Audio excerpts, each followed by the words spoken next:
here to the left are off limits. The restrooms are on the first floor on the right side. Down the steps. Thank you, Imam Mubin. We are happy to be with you today for this special occasion, honoring the guided leadership of Imam W. Deen Mohammed, the son of the Honorable Elijah Muhammad.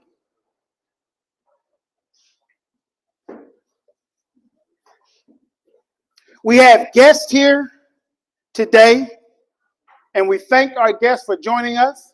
We also have a live stream where people from around the country are tuning in to hear the words from Imam Earl Abdulmalik Mohammed.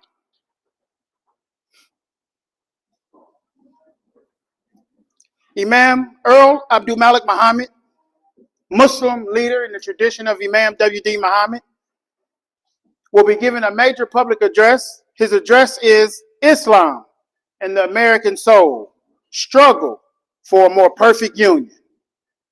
But before we get into our introduction of guest speakers before the main address, we'd like to have Imam Mubin Nashi to come before us for our award ceremony, honoring two individuals who have been very productive in society and helping people in the society. Imam Mubin.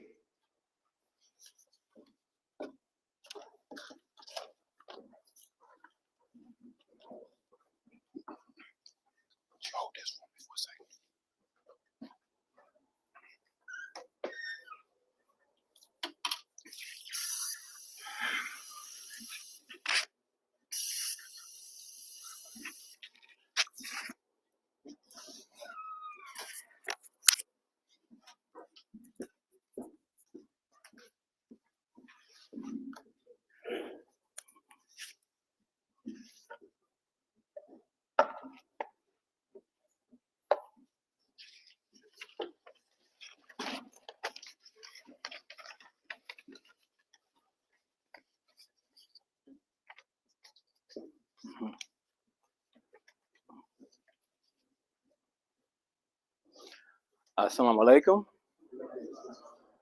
Welcome to the our fourth annual Muslim American Leadership Day event here in Newark, New Jersey. We're here right now, this moment, to honor two particular individuals in the city who have worked diligently and have performed in such a way that everyone in this city is well aware of their accomplishments. And we wanted to just take a moment to offer them our gratitude for the work they've done in this city. Starting with our good brother, Akbar Salam of Unity Halal Meats, here to accept an award in his behalf is Imam Earl Sadiq of Newark. And I wanted to read some of this. Akbar Salam, an entrepreneur and salesman, community organizer, and social activist. Akbar Salam is the owner and operator of the Unity brand Halal Beef Sausage Company. He's very well known and established and has been a landmark in Newark, New Jersey for the past 55 years, which is where he has also made his home, and for the past 78 years. Akbar is the salesman for the halal industry. I don't want to go too far into this because of the time, but I want to say this. When it comes down to halal in this state, Akbar Salam was one of the ones that established halal in this state for us. Yes, and very, very productive, aggressive, and forward-moving brother. So again, here to accept the award for Akbar says, Brother Earl, Imam Earl pardon me, Imam Earl Sadiq. And I know this brother very well. Says, Bismillah, with Allah's name, October the 26th, 2024, Muslim American Leadership Day observance, the Imam W. Deen Mohammed Honor Excellence Award to Akbar Salam of Unity Halal Meats in recognition and appreciation of your service to the communities and business sectors of Newark, New Jersey.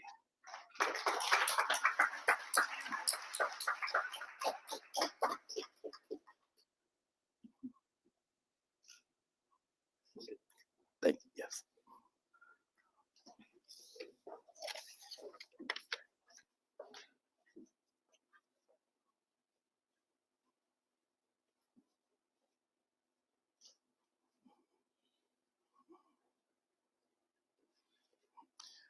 The next award is from a sister who also wasn't able to be here. She made plans, had to be out of town. And Sister Hassana Shah, is she here? She is supposed to accept the award in her honor. Okay. Well, she's the next awardee, and I think she'll be getting this award probably tomorrow. And but again, Frederica Bay, also very well known in this community, very well liked, and a strong participant in all the activities. She also was a realtor. She had, I believe, her bios are not, first time I'm seeing this, to say it, but her bios are, well, maybe I can read some of it. Thank you. Bear with me for a moment. Frederica worked in Newark Board of Education Title I program as an administrator from 1980 to 1990. And in 1990, she became a licensed realtor and became awarded numerous times for a top seller in the state of New Jersey. And I can bear witness to that because I know a number of people who have bought property as a result of Frederica Bay. She is a proud member of many organizations such as the Essex County WIB Board, Leadership Newark Alumni, Sisters Coalition, lifetime member of the NAACP, the Black Leadership Political Action Committee, the League of Women's Voters, Greater Newark Chapter, and the NJDOE Council on Diversity, New Jersey Association of Realtors, and the National Action of Networks, to name a few. She is another one I prefer to as my big sister. But this award is also for honor for Sister Frederica Bay.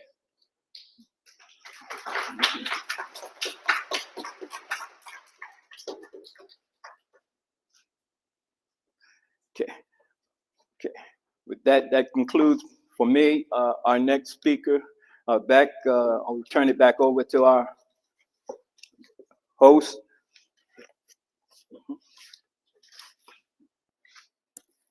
Thank you.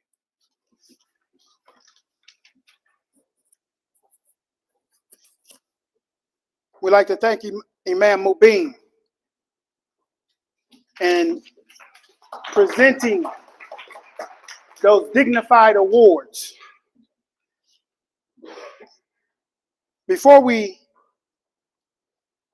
say any more words, we'd like to bring your attention to this beautiful banner. Praise be to Allah.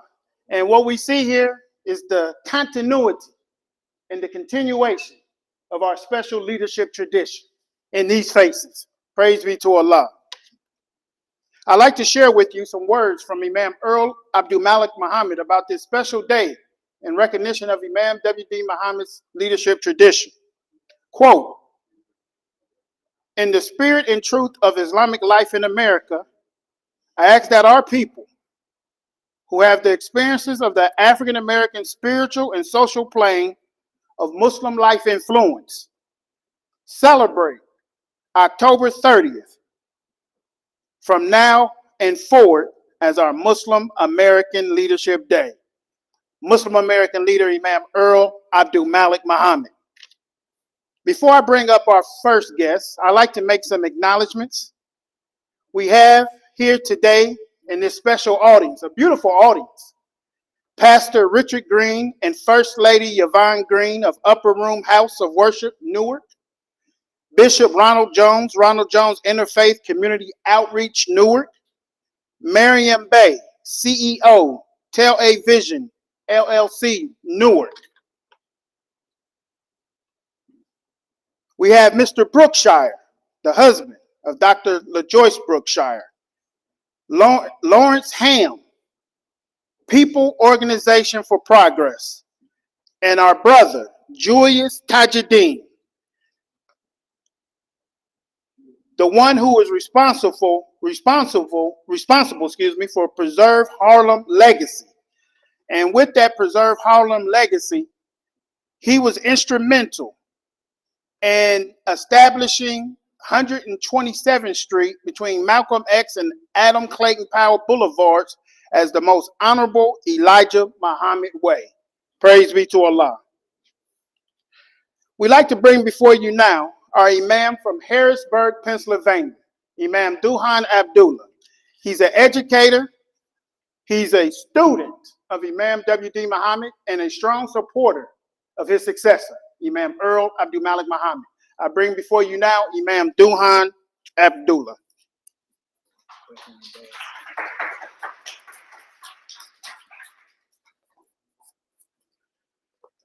Praise be to Allah. Assalamu alaikum. Peace be upon you. I'm not going to be long. I want to be quick. We have a lot to be grateful for. We're grateful for many things. We're grateful for our potential that we have inherently as part of our natural constitution, and we're grateful for the opportunities to advance upon that potential closer and closer in the direction of the destiny, the intended destiny. It's in our nature that we have a natural drive to be attached to and connected to something. It's part of the human condition. I want to highlight that Imam Earl Abdulmalik Mohammed has weekly an Islamic studies class that is offered at no charge. It's for free. There's a verse in the Quran that says, "We heard a caller calling to faith, and we accepted that call." One of the hallmarks of someone who's guided, standing upon correct guidance, is that they offer that guidance without seeking anything in return.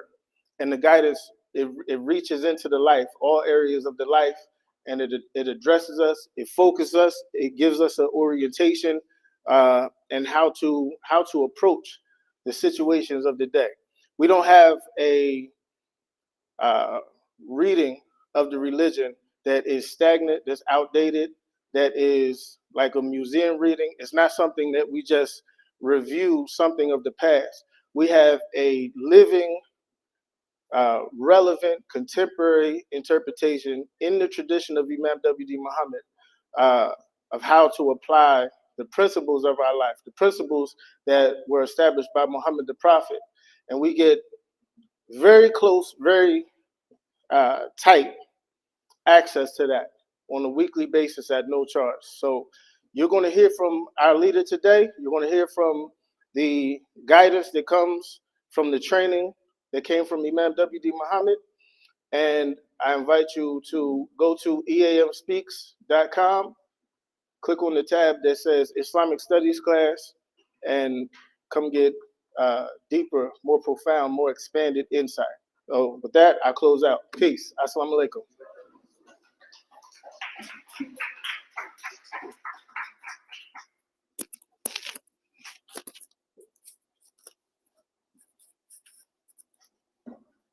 Thank you, Imam Duhan, for those enlightening words.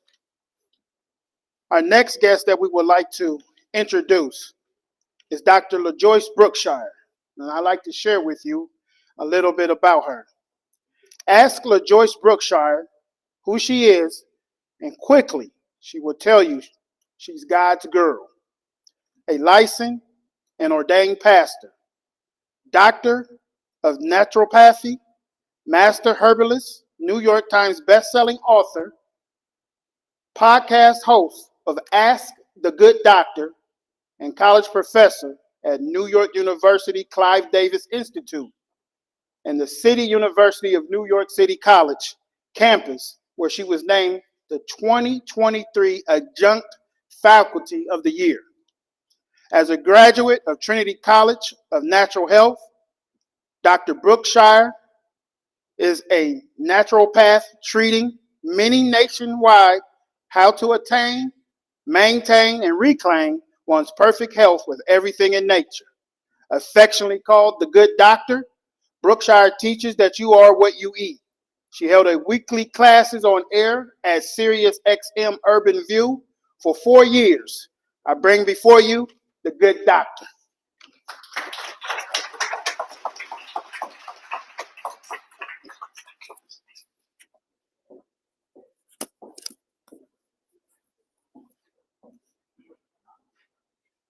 Happy Saturday. As a naturopathic doctor, I am very concerned about the mind, body, and spirit of mankind. And when I read the feature article in USA Today by the Honorable Imam Earl Abdulmalik Mohammed, I invited him to come on my show, thanks to my longtime friend Elijah, who's taken every good picture of me in my whole entire life. And he came on my podcast, and I asked him to come to help make sense out of nonsense. The nonsense that's happening in this world today. I know that the troubles of this world damage us deeply. The hate, the vitriol, the negative election cycle, the dragging through the mud, the knockdown drag-outs has left us exhausted. I know I am. Can I get y'all say amen here? I say okay. More than that, it damages the soul. And did you know that soul injury is a clinical and a spiritual diagnosis? Did you know that? Soul injury leads to adrenal fatigue and adrenal exhaustion. That leads to damaging the central nervous system. And these are things that are hard to diagnose. So everybody suffering from these things that they don't really know what it is, and they're calling it fibromyalgia. That's a buzzword, y'all, for we don't know what's wrong with you. It's adrenal fatigue. It's your central nervous system being scratched on and scratched on and scratched on until the plastic coating on the outside just comes off and your nerves are exposed. And then we feel everything coming at us. All of the social media, look at me, look at me. All of the need to know what's happening right now pressure. And if you can't speak to that, people thinking, where have you been? Sometimes we have to tap out. I did. All of these things can lead and have led to soul injuries. But there's hope. Guard your eye gates. Guard your ear gates. Guard your heart. Guard your spirit so it can soar. A more perfect union really is attainable. It is indeed. Perfection is not elusive. But first, start small. Start at home. Start at work. Start within your village, within your circle of influence. This will help to restore your village. Women, starts with us because we know when mama is broken, the whole house is sick. The whole house is sick when mama is broken. There is help though, and there's help today in this room. I am here to help us attain, maintain, and reclaim perfect health, and the Honorable Imam is here to help us attain a more perfect union. Bless you all. Thank you.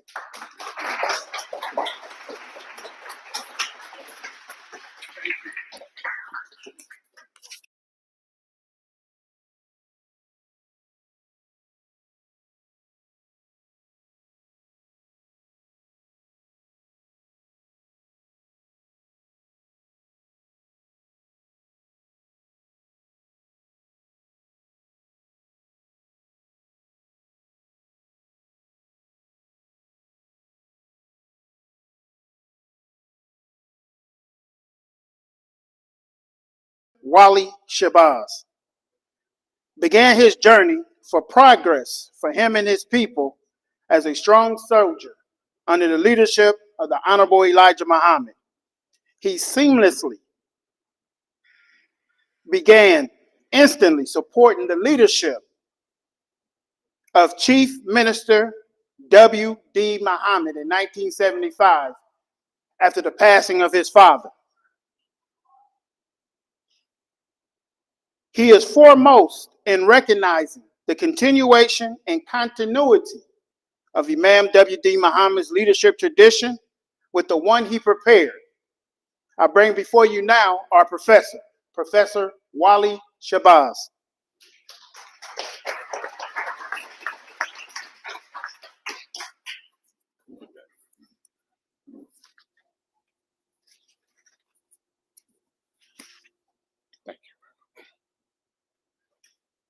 Greetings, peace, assalamu alaikum. With Allah's name, the merciful benefactor, the merciful redeemer. Praise be to Allah, the Lord of all systems of knowledge. It's good to see gray old men up in here.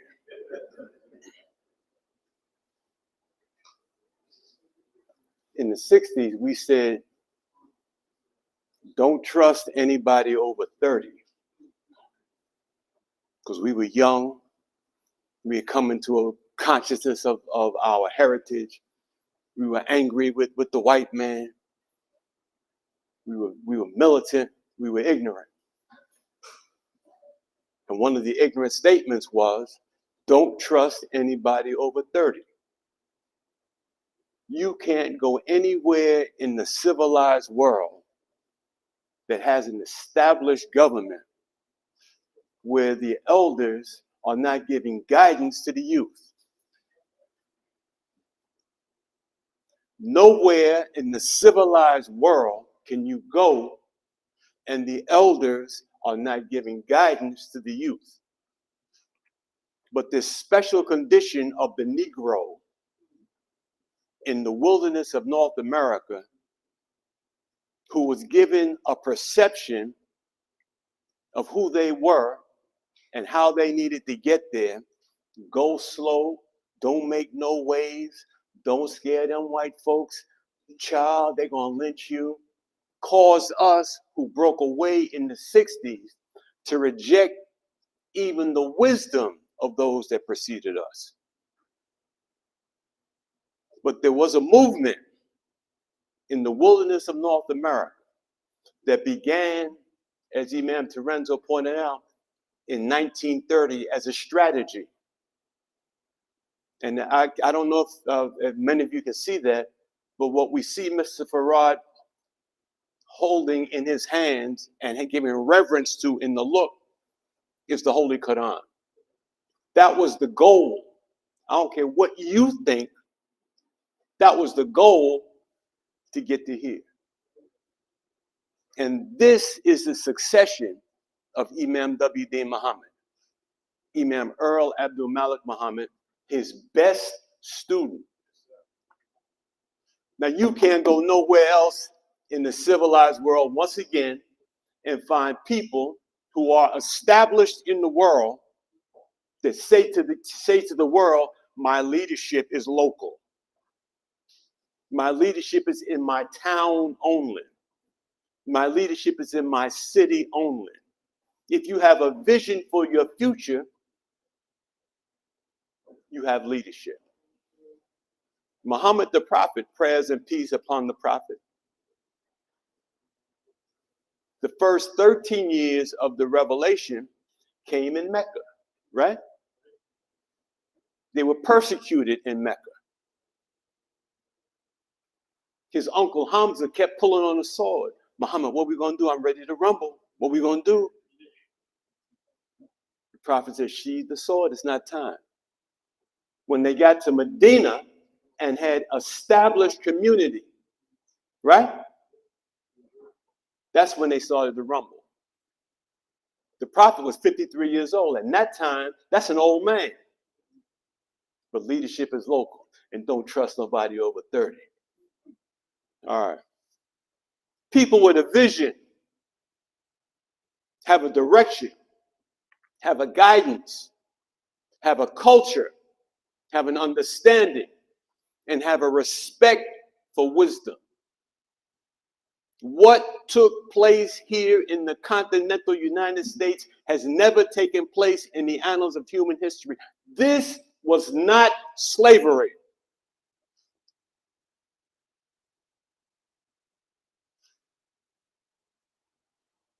The wise in the society label it the peculiar institution of chattel slavery. Peculiar institution of chattel slavery never took place in the annals of human history.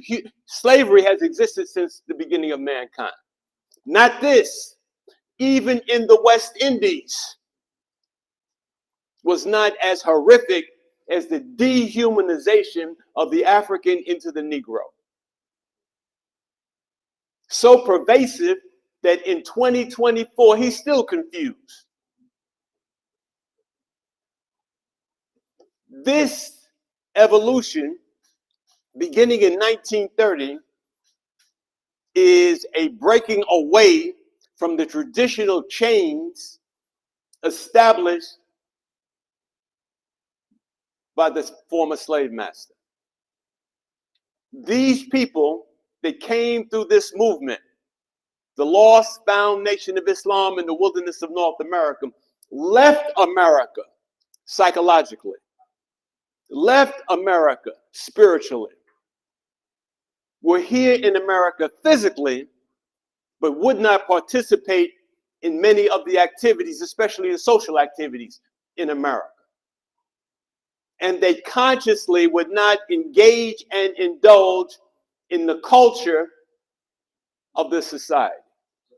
Consciously, for 40 years. Du Bois left America, went to Africa. We stayed in America, but left it psychologically, left it mentally, left it spiritually. But physically, we were in the society. And evolved to a point that in 1975, with the passing of the Honorable Elijah Muhammad, his son, his chosen son, from the history of the Nation of Islam, became the leader of the community and raised the banner of Islam. Let's be very clear about this. There was a program, a national radio program in 1970s and in the late 60s. It was called Mr. Muhammad Speaks. And for 1/2 hour on Sunday evening, some cities it was 6 o'clock, some cities it was 6:30, the Honorable Elijah Muhammad would make a public address all across America, from coast to coast, all major cities. We paid for it. Had the Honorable Elijah Muhammad speak to American public for 1/2 hour. When he passed away in 1975, his son, Minister Wallace D. Muhammad, called the Adhan in America. Called the call to prayer all over America in 1975. Historic. Because one of the major strategies of the slave master was to keep religion as it relates to the religion of Deen al-Islam away from the slave. Many of the adherents from Africa were Muslims. And if they were seen praying, they were whipped. If they were seen practicing Islam, they were whipped. And a false Christianity was imposed upon them, where sections of the Bible were not allowed for them to read. They could only read the portions of the Bible, or were told the portions of the Bible that dealt with the servant submitting to the master. Not Moses fighting for the freedom. It's called the Negro Bible. And we were placed in a condition of docility based on our spiritual inclinations to keep us tied up. The Hamitic theory of the descendants of Ham being the cursed people of Noah. many strategies were used to tie us up psychologically. This movement broke that psychological grip on the African American. And it started a movement in 1975 when Imam W. Deen Mohammed became the leader of this community. He said, change your names. If you go to the Bureau of Vital Statistics and you look between 1975 and 1985, you will see tens of thousands of African Americans from Jones to Jamil. It's documented. A changing in the thinking of the people. You are what you eat intellectually. You are what you eat physically, my dear sister. You're absolutely correct. How to eat to live. So what are you eating in your mind?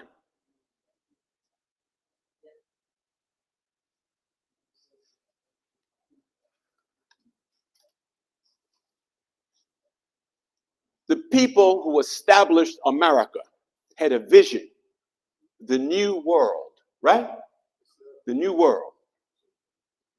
New York, right across the bridge. York is a city in England. New England, obviously, a new English culture established here in the West. New Haven, a new haven. Vision, New Brunswick. There's a city called Brunswick in England. New Brunswick. New Hampshire. Newark. A vision for the future in the society for new people who came from Europe to establish themselves in the what? New world. And in that establishment,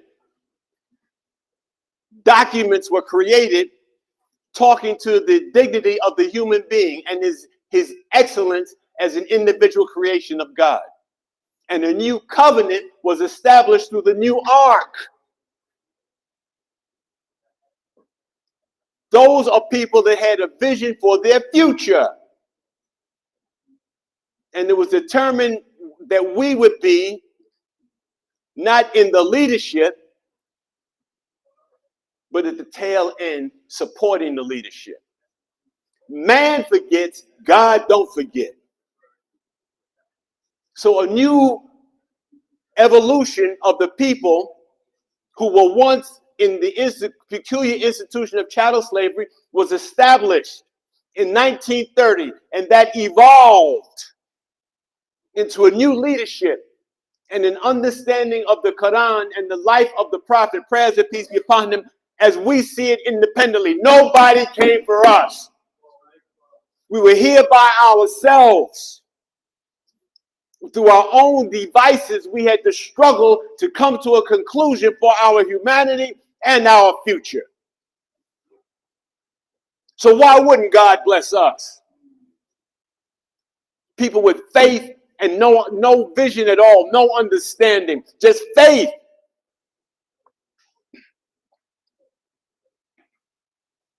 Now our children can't keep their pants off their behind. We've lost the vision.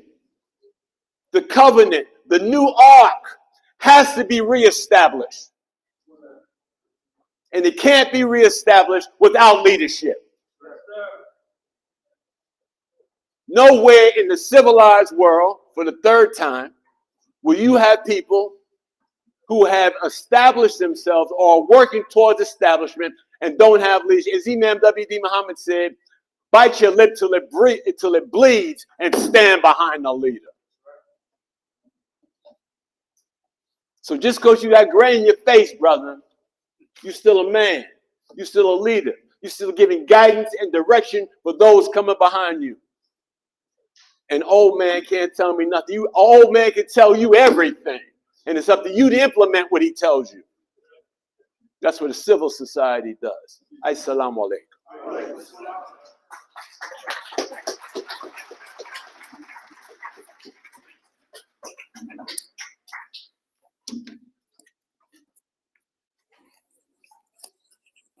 We thank our professor for those heartfelt words.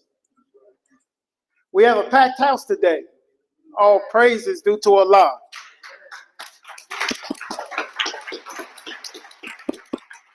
We have a dignitary joining us today, Reverend Louise Scott Roundtree, Council Member at Large, Newark. Praise be to Allah.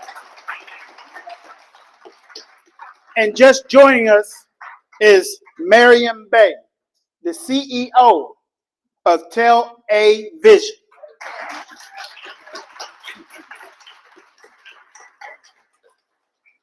Now what we like to do is bring the individuals, the group that is responsible for most of you all being here, our Newark team. And our Newark team is a special team, and I thank Allah for them. We'd like to bring up Sister Robin Lateef Farms,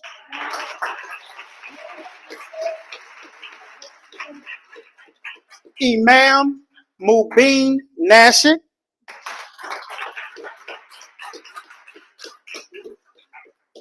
he got a lot of different duties and a lot of different titles. Imam Elijah Muhammad,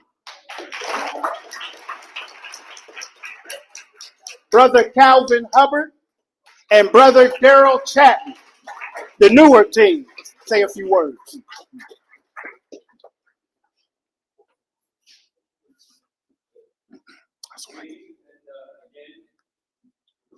Thank you for all coming out. Very happy to see such a large crowd here to witness us again at our fourth annual American Day event. I could be long because our leaders here. Can you show her what the restroom had on the first floor? Can use that restroom. This is upstairs. Okay. Thank you. And something that will be memorable as well as something for the future. We're about to hear something that will really propel us in a very positive way. Again, as I said, our leaders here, so I don't want to be long, but again, I'll introduce Elijah Muhammad.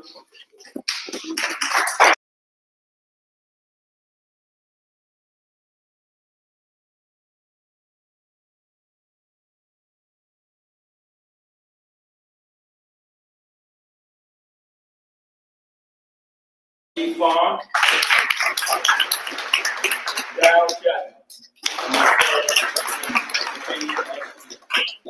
And thank you, and we'll turn it back over to our host.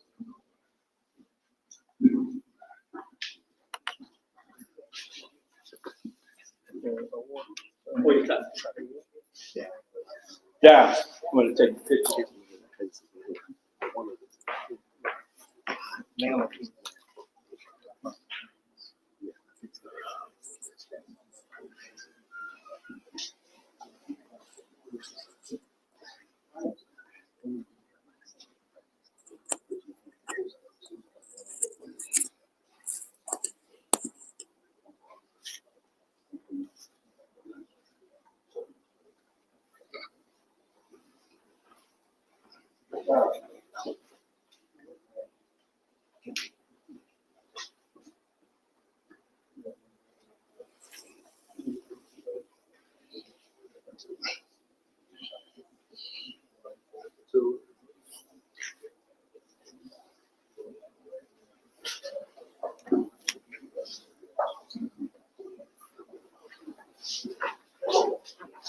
Praise be to Allah. Beautiful team, the Newark team.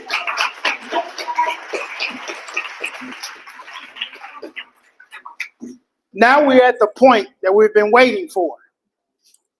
I would like to bring before you the special assistant and representative of the Muslim American Ministry for Human Salvation and its leader, Imam Earl Abdulmalik Mohammed. I bring before you our Imam from Southern California, Imam Ibrahim El-Amin.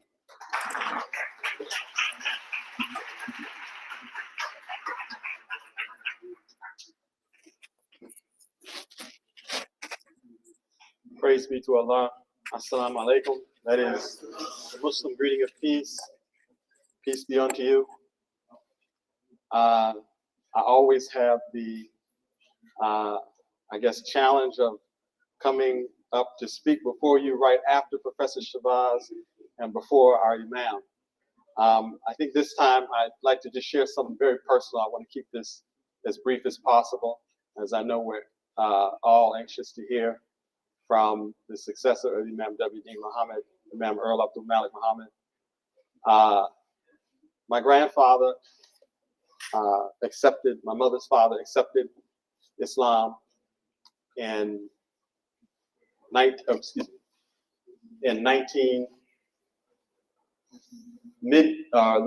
late 1950s.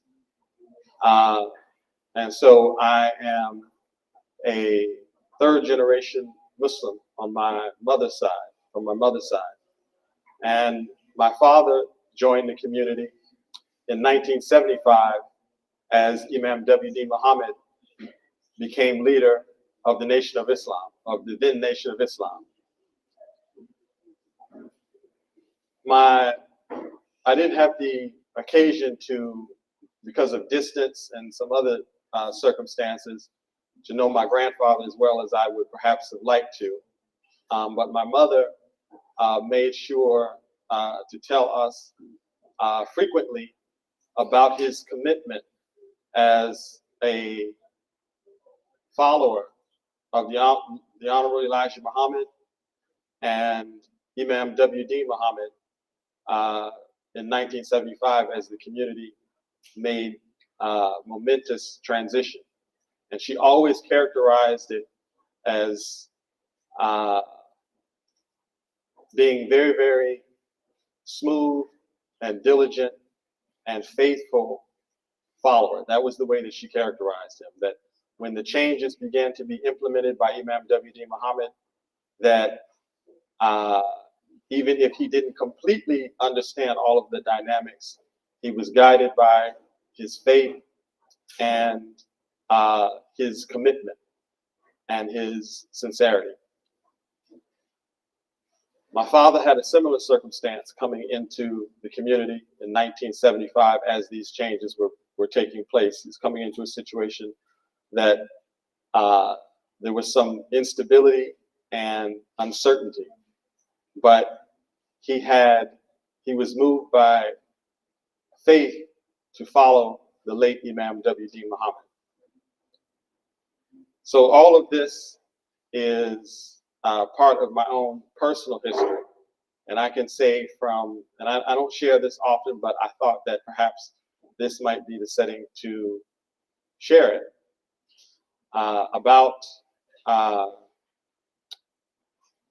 Let's see, it's 21 years ago, I was 17 years old.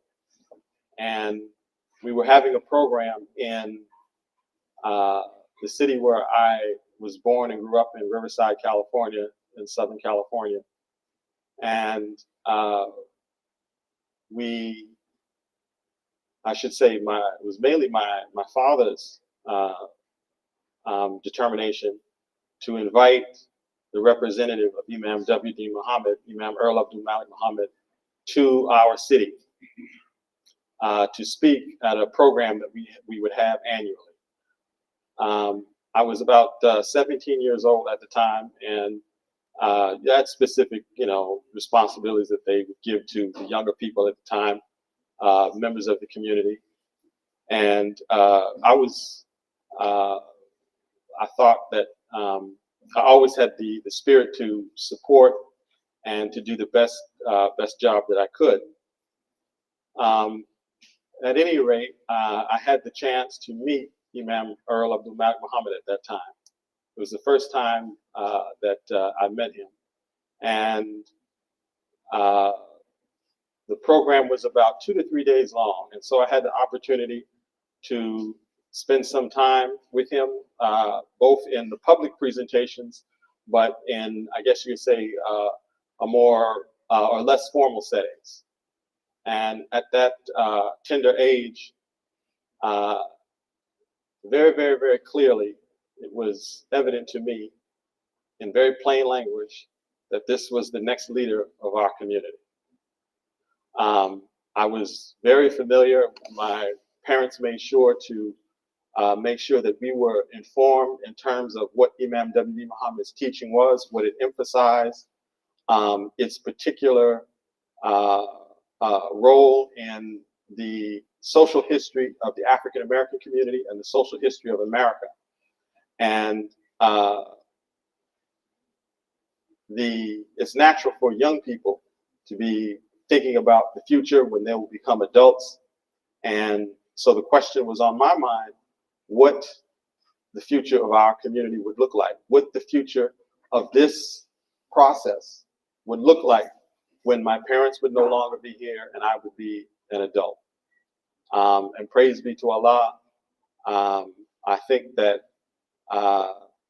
if even though I didn't have the chance to know him as well as I would have liked to, I'm definitely my grandfather's grandson. So with that, I ask you to give your attention to the successor of Imam W. Deen Mohammed and the leader of our community, Imam Earl Abdulmalik Mohammed.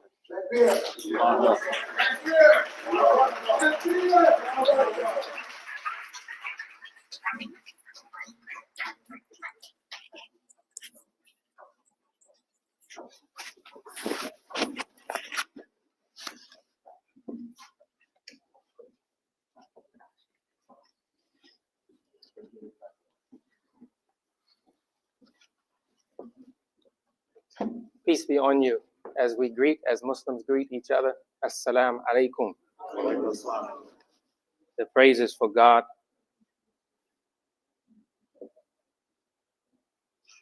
He is the merciful benefactor, the merciful redeemer.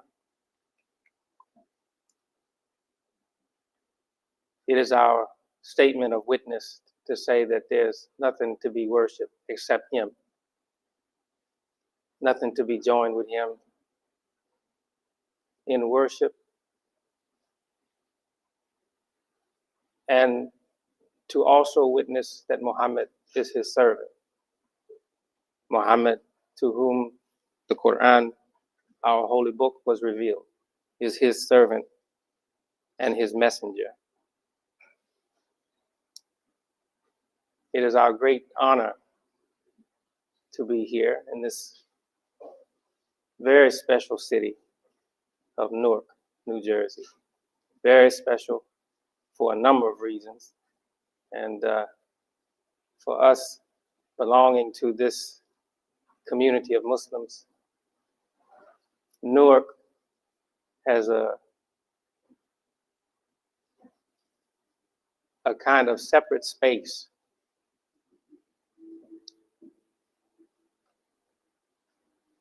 an honored space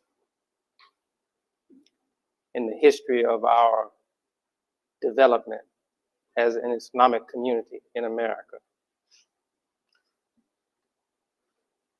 It's distinguished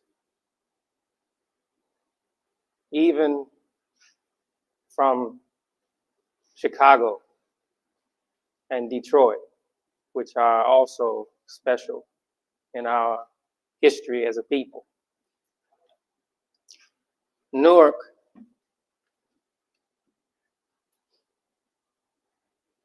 was a spiritual setting for the teaching of Imam W. Deen Mohammed, the late leader of our community and the son of the Honorable Elijah Muhammad. It was a very important spiritual support. And his teaching in the city of Newark, public teaching mainly, but also in more personal settings or private, I would say, community-oriented settings. His teaching was distinguished from other times or other cities. The spiritual aspects of Islamic identity and explanation of our Islamic identity with reference to those important spiritual characteristics. He emphasized those things in his teaching more in Newark than he did it in any other city. And the reason for that was the company that he was in.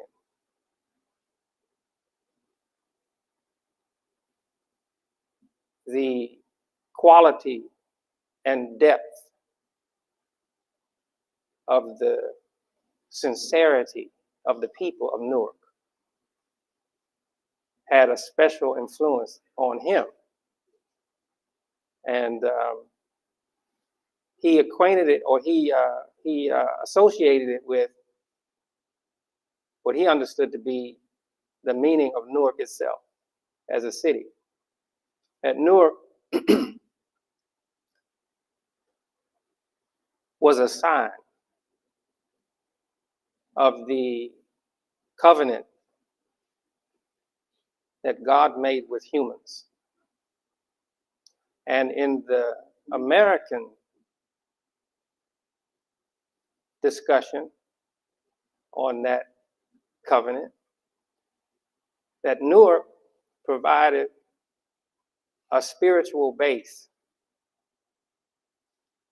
for a people who had been themselves separated from respect in America in the context of American contradictions. And I hope you will be patient with me as I get through what I have to say to you today. And I understand they told me that they allowed us another additional hour. I don't know how much patience you have, but what I prepared for you, I could stand here and talk to you for about 6 hours, but I'm not going to keep you that long. I know you can't tolerate that. We can't tolerate that long time anymore. There was a time we could tolerate that. We can't tolerate it anymore.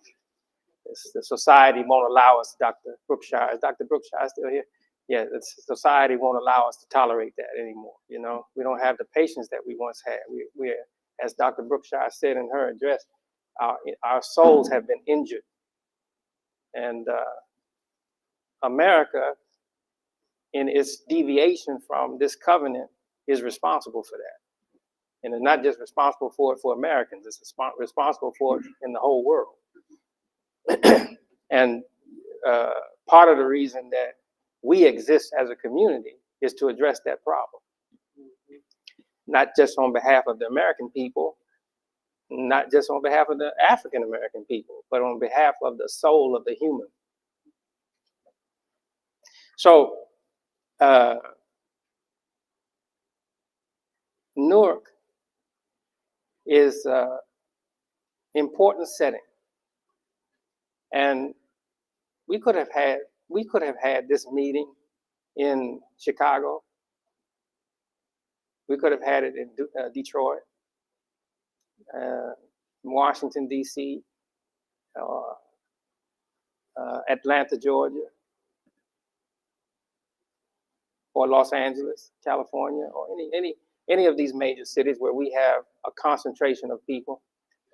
But the necessary spiritual support for me to deliver this message wouldn't have been the same in any other place except Newark.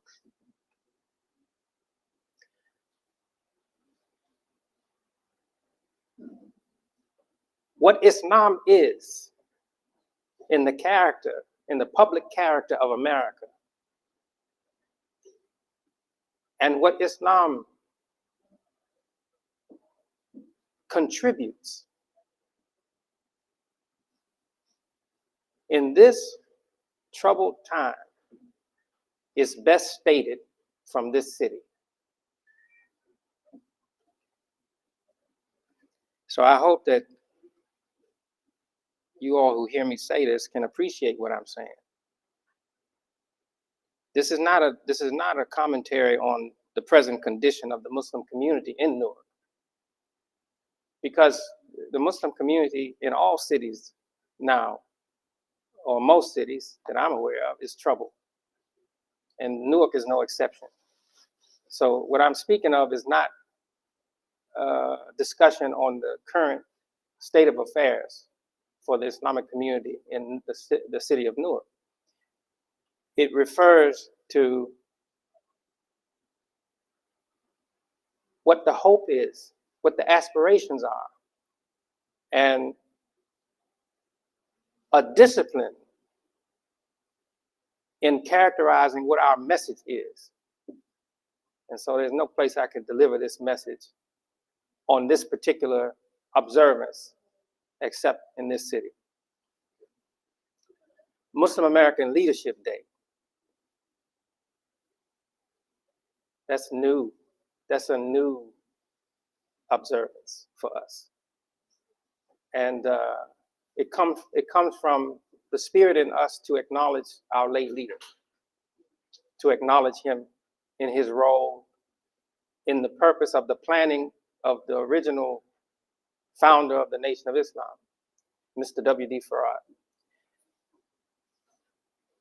But before I mention this, I want to say to the organizers, our team in Newark, how much I appreciate them.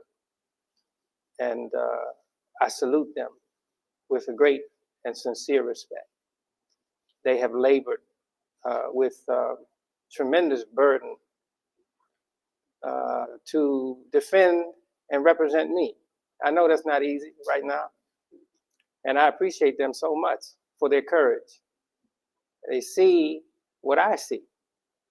And in the spirit of those strong personalities that they know better than I do, that represented leadership in Newark for this purpose,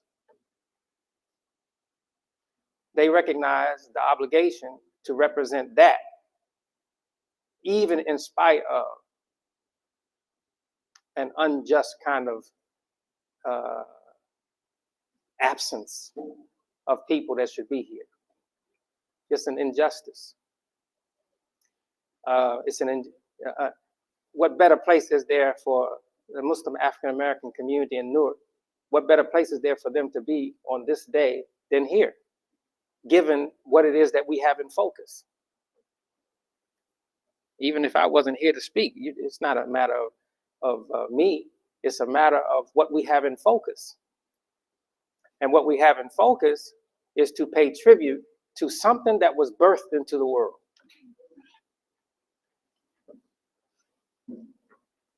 And it was necessary to be birthed into the world. A mind, a different mind, a new mind, coming from a people that had been influenced not to respect their mind. They had been, that is our people, influenced to not even see their mind as a human mind.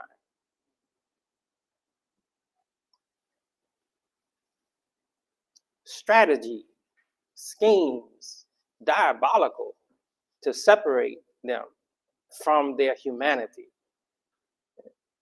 Couldn't separate them from their human physiology. It's not a matter of skin color. That's an illusion. That never was the argument. It was never a question of physiology. It was a question to dismiss a people from using the construction of their nature that supports their intelligence, that supports their progress as a model human person. That was what was in focus, to be weakened and to be destroyed. And the founder of the Nation of Islam, Mr. W.D. Farad, he belonged to a group that had as its interest to find a people through which a new picture of humanity could be introduced. And he used a strategy that he found, his group found, and he was a kind of a rebel in his own group. His own group that he belonged to kind of isolated him, and they thought him to be a little bit extreme for what they had in mind. But their interest was to find a doorway through which to introduce Muhammad the Prophet to humanity, to announce Muhammad the Prophet to humanity, that the Muslim world leadership had neglected. And they wanted to find a people to do that. And Mr. Farad, he wasn't satisfied with their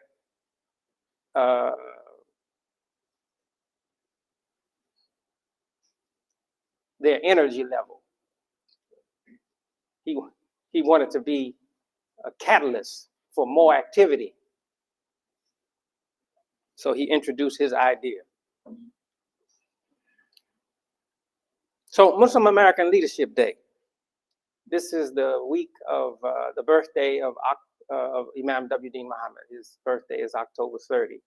And the people, in the honesty of their own souls, they have wanted to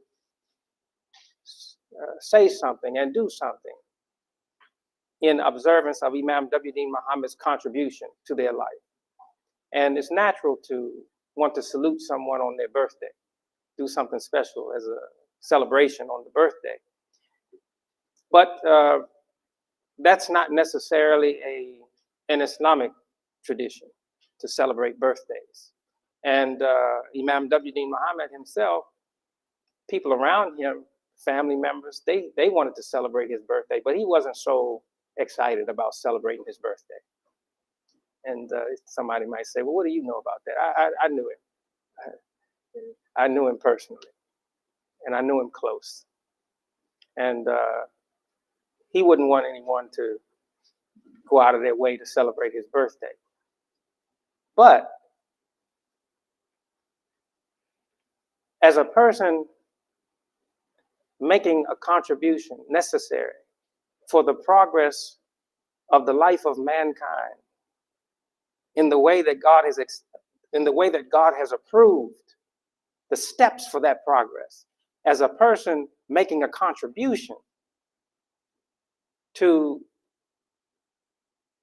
strengthening a people for that purpose, it would be neglectful of us not to identify and to salute him. And it seemed to me to be the most appropriate time is the time when most of our people are thinking about him. And that is the time of his birthday. But also it's associated with a movement in Scripture. The birth of something. The birth of something.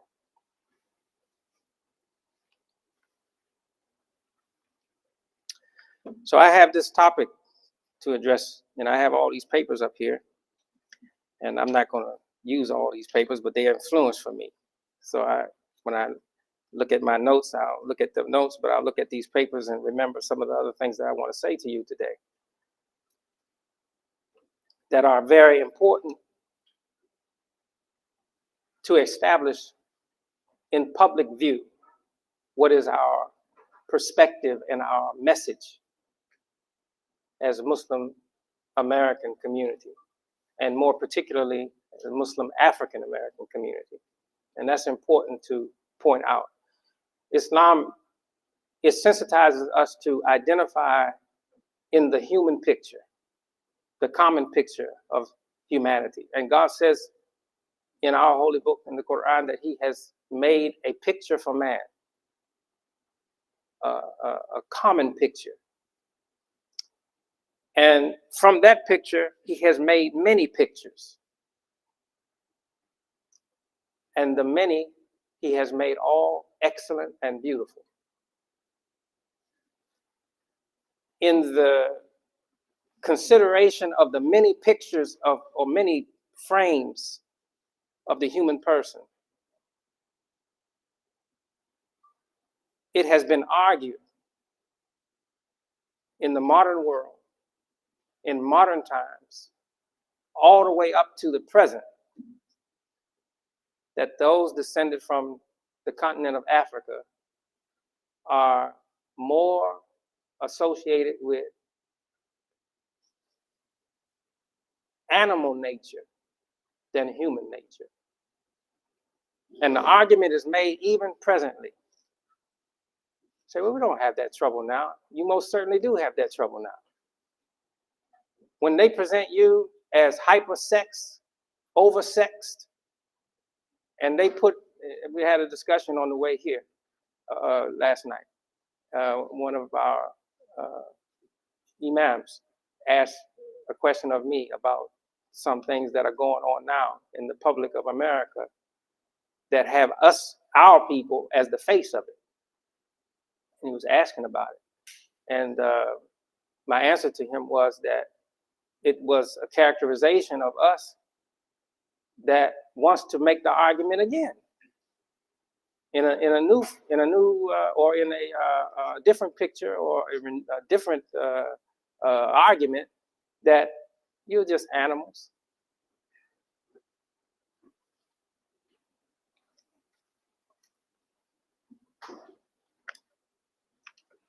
You know, that's a heavy psychological burden that you, at every generation, are having to defend your humanity.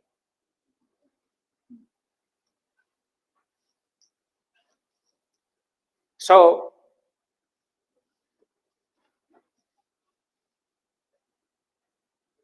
that discipline to defend your humanity, the message to defend your humanity is also the message to advance humanity.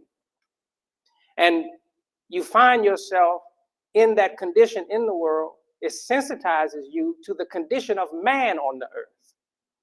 And so because of the position that God has put, because of the position that God has permitted you to be put in, you are sensitive to what the needs of man are all over the world. You can see in your soul's interest, in your soul's purity, what is the argument of the oppressed. And you have a science that you can rely upon to address the condition of the oppressed. And you have a science that you can rely upon to correct the oppressor and give them a logic that if they have any sincerity in them at all, give them the logic of repentance for their wrong. And that's compensation for that unjust psychological burden that you become, if you follow this logic, you become a model people to insist upon a just order in society. Now, who would be better entitled to become that model people than the people on the lowest rung, consistently argued against by the world? And this is established in scripture, that the one on the lowest will become the highest. Either you believe it or you don't. I believe it. It's justice. It's justice. That the whole world, no matter how advanced materially, or how advanced academically or intellectually, the world's leadership can get to a point where it loses focus on the quality and dignity of the human person. We have seen this, and we're witnessing it now. World governments with unfathomable resources cannot defend the innocence of the Palestinian people. Right now, world governments,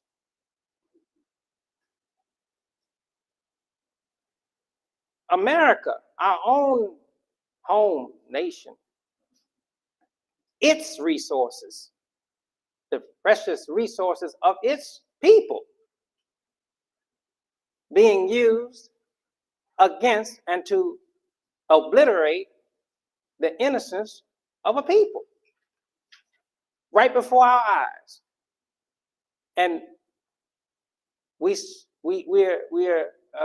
sit entranced as if frozen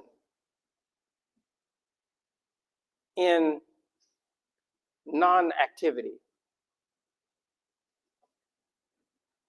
I heard one leader, powerful nation on this earth, China, the leader of China, he said some months ago, nothing can be done.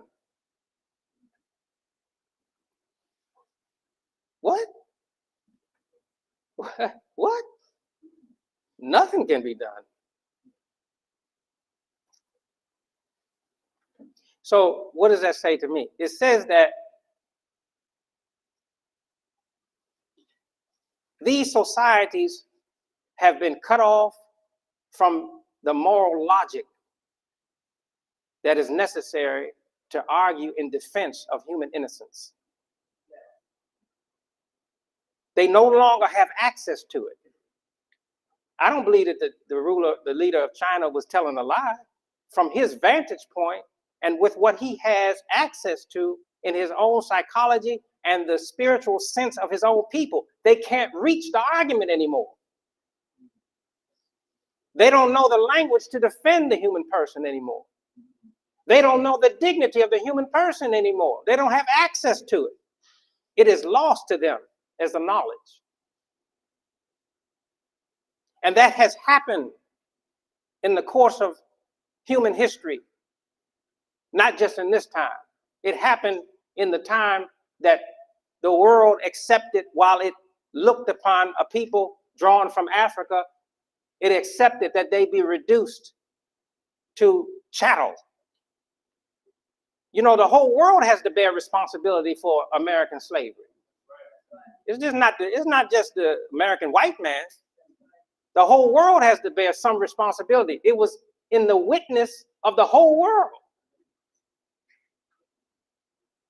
The Muslim world too. The Muslim world leadership has to bear some responsibility for it, because we know that a significant percentage of those taken from Africa were themselves Muslims. Africa is, we don't have any illusion about Africa. African leadership is responsible too. So, oh, you're going too far. No, I'm not going too far. It was the Africans that went into economic relationship with the Europeans, trading in their own people, trading upon the innocence of a human.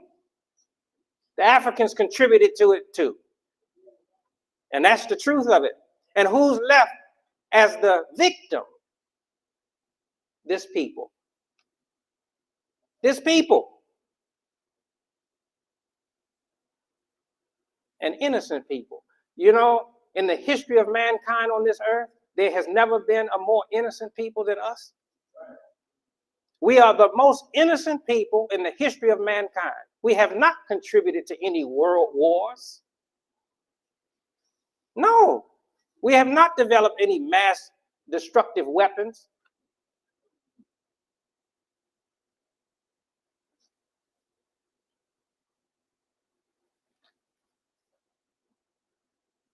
Most of our leading intellects have made a contribution to the advance of mankind. And ideologies for liberation, even coming from the influence of Christianity through our people, have influenced liberation movements with a moral objective around the world. It's not uncommon for liberation movements around the world that want to focus the dignity of the human person to make reference to Dr. Martin Luther King. It's not uncommon. They reference his ideology. They might not embrace it in its totality, but they reference that soul and the energy of that soul. But Dr. King's following and the current iteration of the civil rights movement and its leadership, it cannot reach the destiny. It is locked on the cross of Jesus Christ.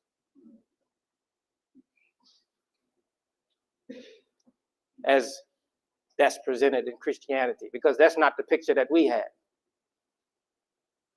We have a different picture. But the defeat of the cross, the defeat of the intersection of contradictions in America and in this world, the heirs of Dr. King's leadership are locked there, condemned. The cross itself, with the human person on it, is a sign of punishment. In the courts of the systems of the time that Jesus Christ, peace be on him, was tried in, he was found guilty. And the cross was his punishment. Now, there's other ways to see it. And it's important for us to acknowledge that there are other ways to see that cross. The cross is also the human person. The cross is also a recognition of the standing of human beings and the progress of human beings. So there are many things to identify when we speak of it.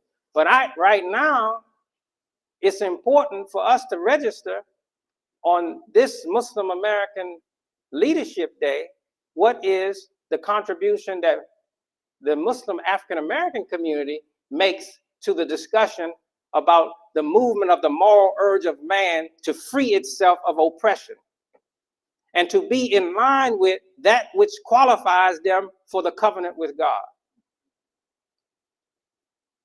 Christian African American leadership are in need of that discussion because they too, like the ruler of China, have been locked out of the answer. Now, this is our message. You don't have to agree with me. But it's important for us to make the message, to deliver the message, so you know where we stand, where we are. You haven't heard from us. Say, what happened to those folks? We got our own troubles. Trouble with trying to understand that leadership is progressive, that leadership has to be succeeded in the world, that our voice has to be continued, that it's not supposed to be locked down or locked up or locked out, that it's vibrant and dynamic. We have that trouble right now. Our people are burdened by it. And they're disturbed and hurt and have become recalcitrant and negative in their spirit. And this has happened not just to us, it happens in the course of human development in society.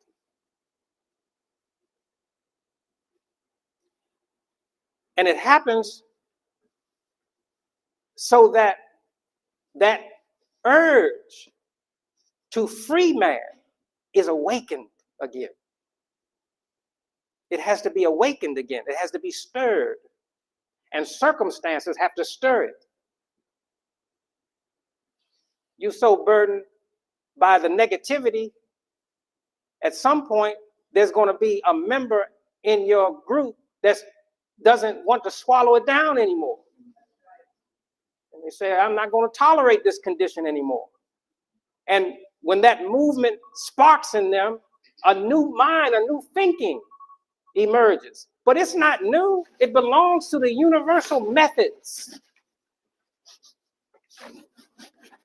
And this is the process by which God awakens man to his purpose again. You lose sight of it, and then it comes back into view. And then it's required that you muster the courage to step forward and embrace the responsibility. And it might take a generation or two to get back into that momentum again. But something has to trigger it. And what triggers it is the defamation of human dignity on the earth.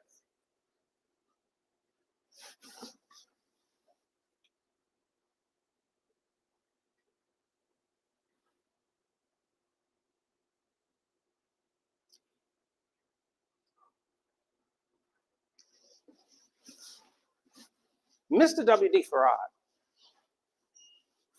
and his group, they were curious about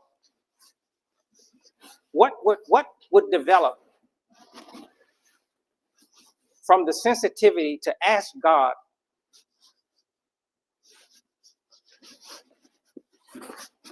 to preserve for his purpose a new birth. They were curious about this. This is given in our holy book, in the Quran. And what is in the Quran is not distant from the same story in scripture that preceded it. So the argument is there too, just in different language. But the mother of Mary, who is the mother of Jesus Christ, she said in her prayers when she was pregnant with Mary that she devoted Mary, or devoted this child. She didn't know what the child was, male or female.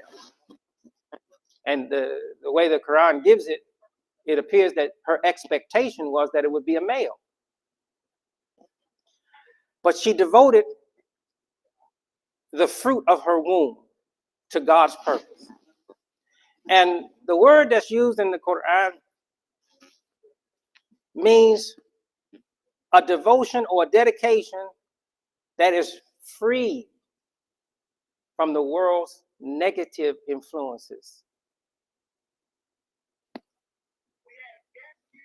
I don't know that it would make any difference to you at all if I told you what the word was. If you don't speak Arabic, it wouldn't make that much difference. But I will tell you what it is, because this word is also used to characterize liberation movements among Arabic-speaking people. The word is harar. It is a Quran word. It's from the Quran. And the Quran says that one of the compensations for wrongdoing is to free the slave. One of the compensations for excesses in the world is to free the slave. So here God gives a logic for how to redeem the human family. Free the slave. This is the same word that is used to describe the mother of Mary making a dedication of the fruit of her womb to God's purpose. And this was the reasoning that Mr. W.D. Farad, separating himself from that group that he belonged to and introducing Islam as freedom. Freedom. Say, well, he said freedom, justice, and equality. He said freedom first. Freedom opened the door.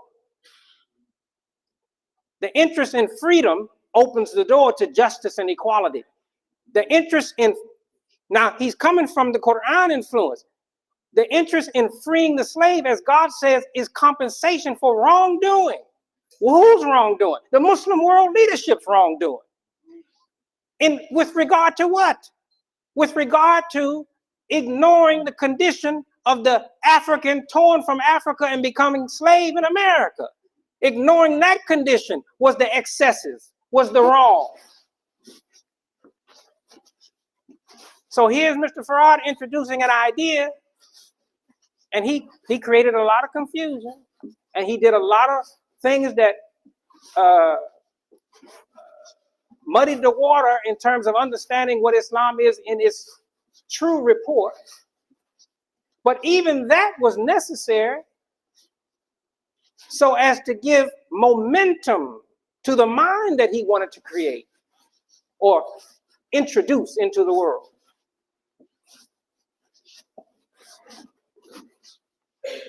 There had to be a task at hand for Imam W. Deen Mohammed. A task at hand to correct the picture of Islam for the Nation of Islam following that would qualify him then to address with that logic the condition of man, the condition of human life, the proper attention to the support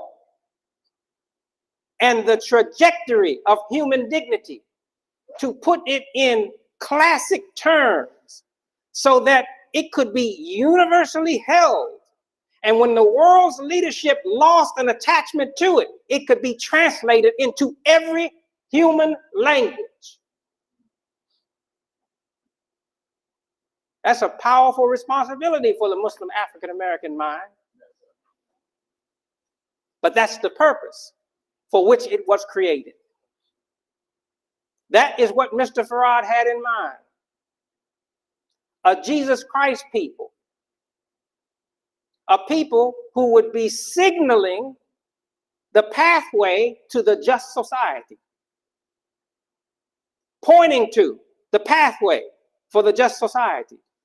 Affirming and confirming the pathway to the just society, the just order, and they themselves being a sign of it, a model people, pointing in the direction that was the antidote to the confusion in the world as it existed.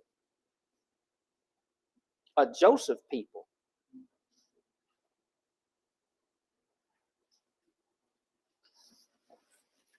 So when I thought you all were, your life is ritual life and prayers in the mosque.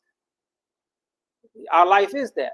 But the mosque is a sacred or an institution that is a vessel holding sacred purpose and meaning. It's an institution constructed to hold sacred interests. And what is that sacred interest? The mosque is an institution that holds the discussion for a sacred purpose as God has defined human purpose with support from his divine guidance. That's what the mosque is. It is the housing for the recitation of God's guidance. As what? Salvation for man on this earth. Correction for world leadership. When world leadership can't get the story right, can't get the emphasis right, is lost to the purpose, oppresses its own people, advocates and supports systems, generational systems that oppress people and can't find their way out of it, put in prison their best intellects that free them in terms of their possibilities for progress, put those intellects in prison, put those souls in prison, confine them.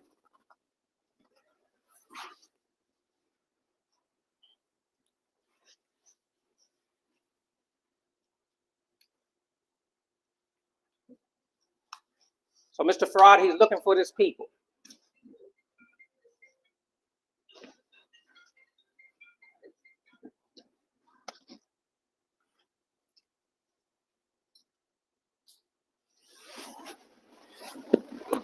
He wants to identify the depository,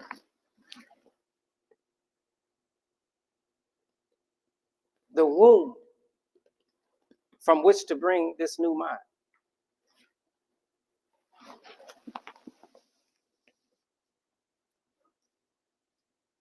his student, Elijah Poole, said, well, you know, we know a lot about Elijah Muhammad. Elijah Muhammad said that the white man is the devil. Well, you know what? Let me say something to you.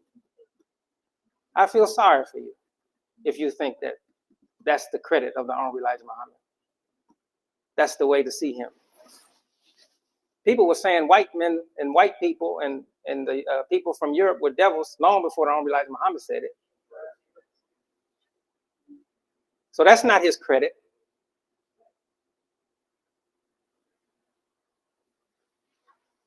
When he was a young man in Georgia, long before he had any knowledge of Wali Farad Muhammad or Islam or anything like that, he witnessed, or his community witnessed, a lynching. He didn't witness it himself, but he knew people in his community who had witnessed it. And he described the whole community as being traumatized.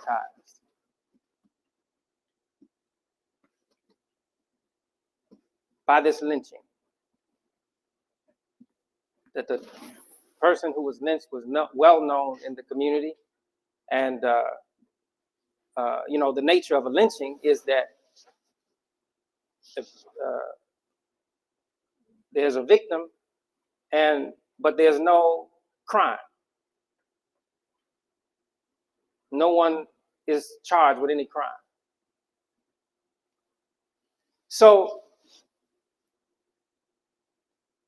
Elijah Poole, and this is in the recounting of Elijah Muhammad, he's speaking of himself as a young man, and he's sharing with an audience what his experience was. And he said that he asked God in the way that he understood God at the time, free me. Free me from such a people to have authority over my life. In other words, a people that would treat human beings like this, free me from their authority. Give me something in the way of a thinking, a logic, an identity that would separate me from their command authority in my existence.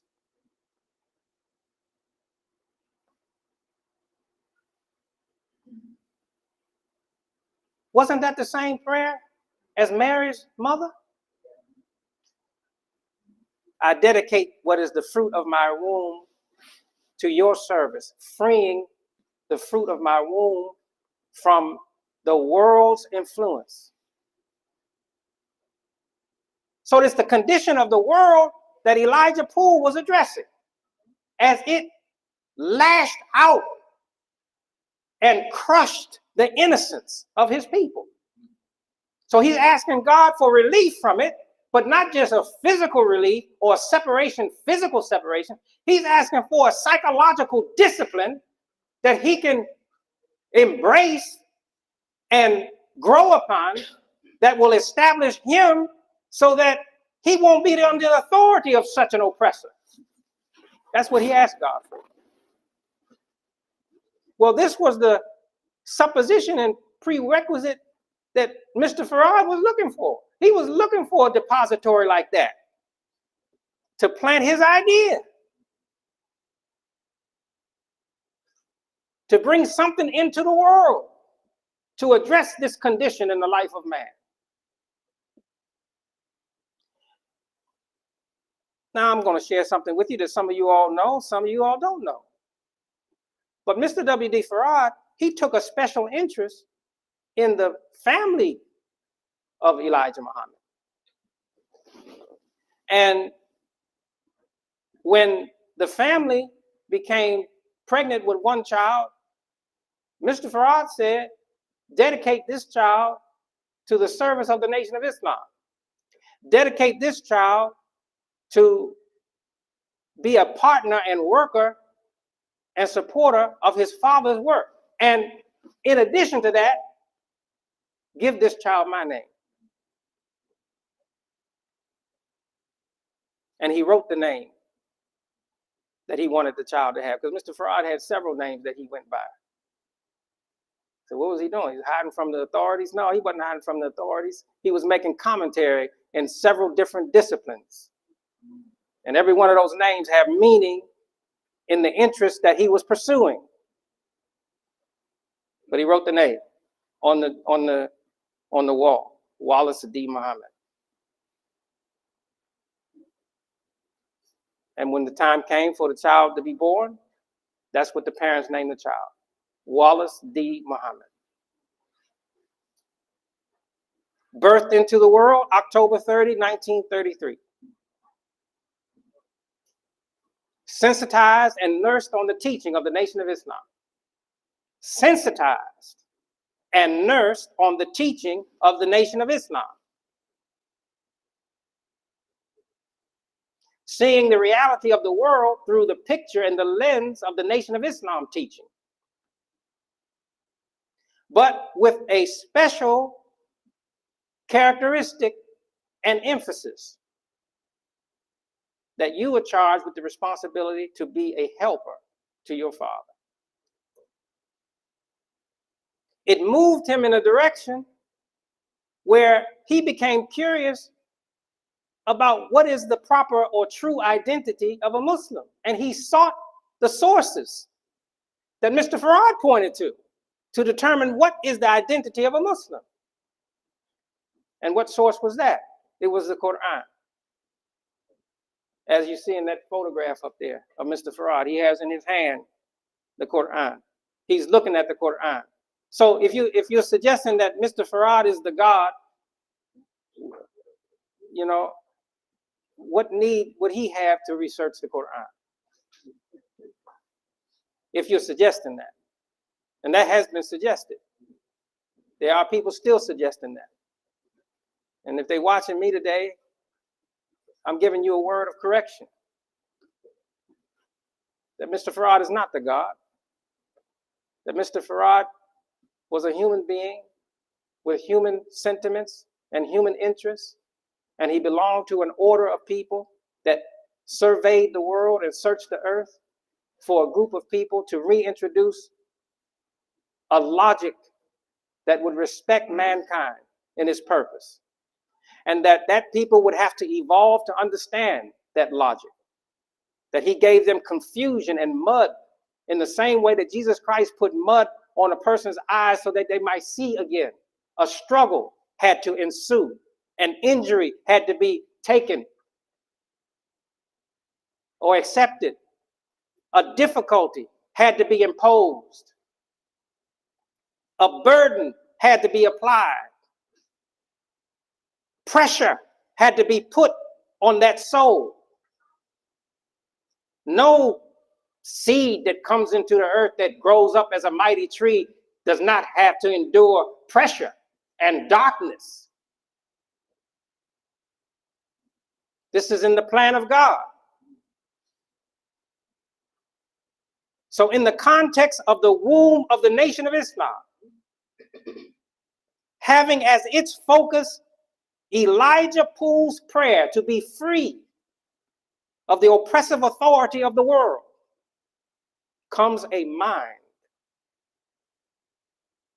that we celebrate today, that we acknowledge and salute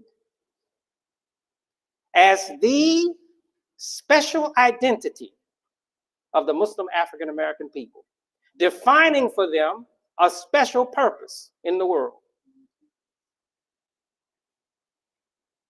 Now, I was his representative for a long time.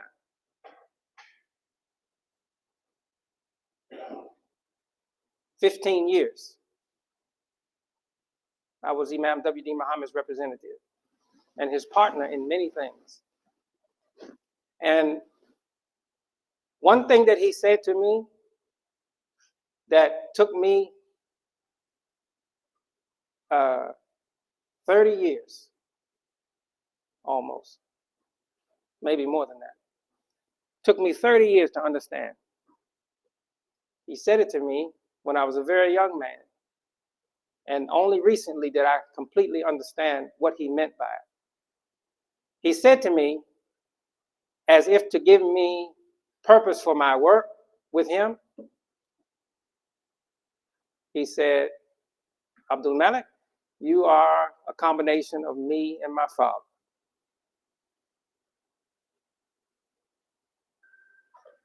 So what I learned is that I had to know something more about the purpose of the Nation of Islam. I had to not just identify with its history, I had to know something about its logic and the thinking of its leader. And so I paid special attention to Imam W. Deen Mohammed in his descriptions of these things. And I went and searched myself for the teaching of the Honorable Elijah Muhammad and became acquainted with him. And Imam W. Muhammad said to me, he said, you too young to have known my father. He said, but you know him better than most of his ministers.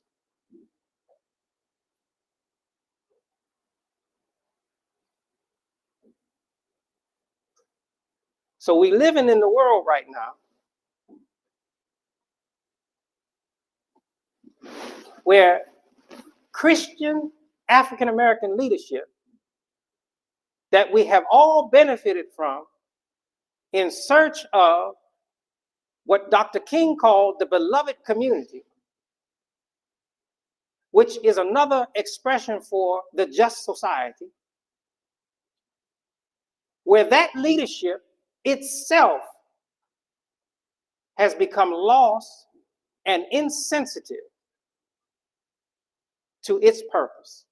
We're living in that time right now, where church leadership in the African-American community cannot be relied upon to help us morally.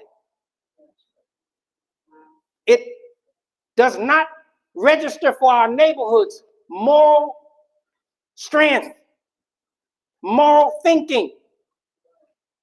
We see in it a reflection of the weakness in the streets. And this is no empty, insensitive criticism, because I love the church and its leadership. I want to love it. I want to love it in the context of Dr. King's example. I want to embrace it. I want to salute it. I want to respect it, because I understand it to be the representation of Jesus Christ on the earth. But it's not. It is Jesus Christ on the cross. Desperate, pitiful, of no assistance. The Jesus Christ of the Bible, the Good Samaritan, that was Jesus Christ. Jesus Christ teaching on the Good Samaritan, he's talking about himself. He's talking about sensitivities formed to support the dignity of man. Jesus Christ, the wise counselor. Jesus Christ, the Prince of Peace. Jesus Christ, the leader, teaching on and exemplifying the movement to resist oppression with liberation theology tied to God's revelation. Where is that Jesus Christ in the African American community leadership? He's gone.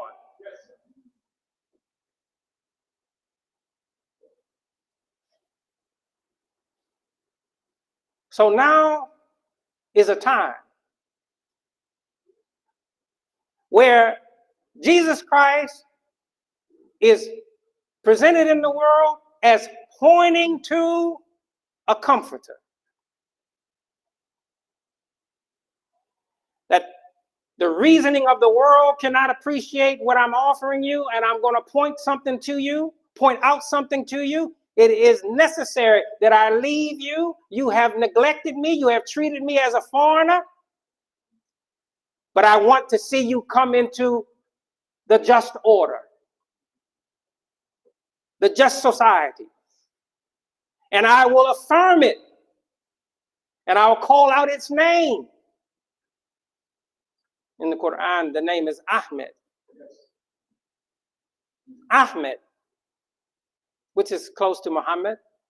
It's very close to Muhammad. The come from the same logic. If you understand the Arabic language, come from the same root. It almost has the exact same meaning.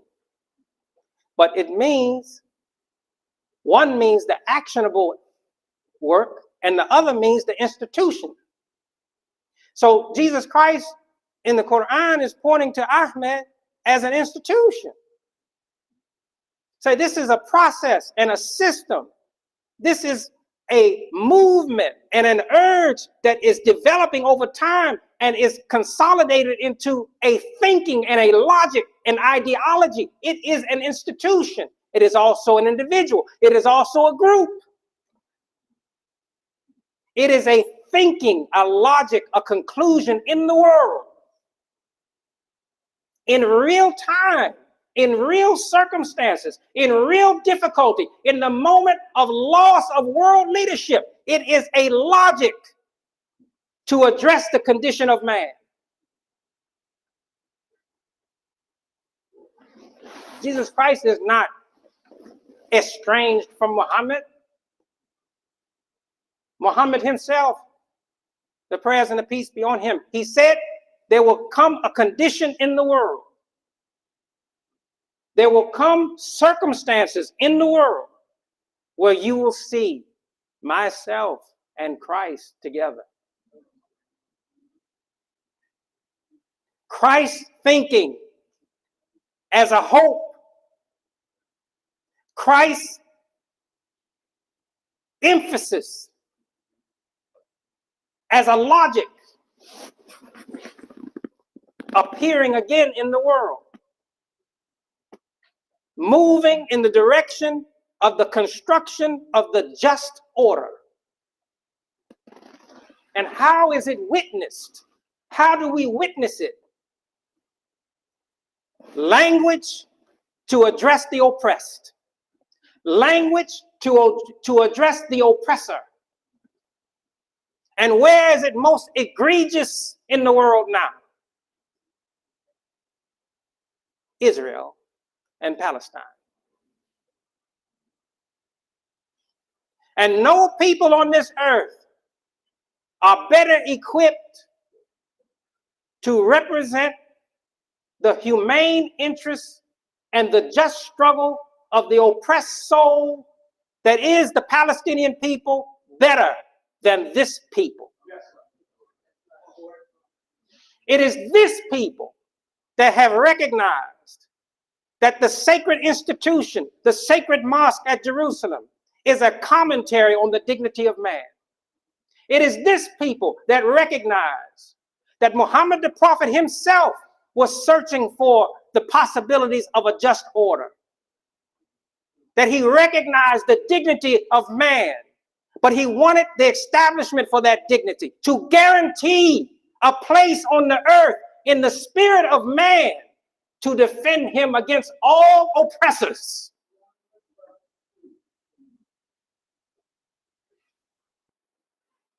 And God calls him to ascend upon that recognition. And in that ascension, he met his father, Adam. He met with his nature in its dignity and in its reach to be established. And he met Jesus Christ in his moral logic. And he met the movement of intellectualism and the support of the development of the brain to support the construction of society. He met Joseph with antidotes and answers to society when it couldn't reason itself out of a paper bag. He met Aaron, who understood the role of ritual as a vessel to hold God's word as an influence. And he met Moses, the great liberator of man. And on the highest level, he met the logic. He met the universal application of the connection between man's nature and God's plan. That man comes from, that man is a manifestation of God's will and plan. That in his very nature and in his spirituality is every single support. And the reasoning to work for and to establish that human person in all of his and her possibilities with the support of the natural environment, the natural world, and all of its instruction and sciences that are locked into it that God intended to help the brain develop, and with the support of the Word of God, therein comes into the world a model people upholding justice and freedom and equality. This was Mr. W.D. Faraj's plan, and it could not be executed except through a womb environment of a sensitivity of Elijah Poole coming from the darkest day in the history of mankind on this earth. Awakened to the possibilities. But it was necessary that it be deposited as a womb and a mind, and that mind speak words of logic and messaging,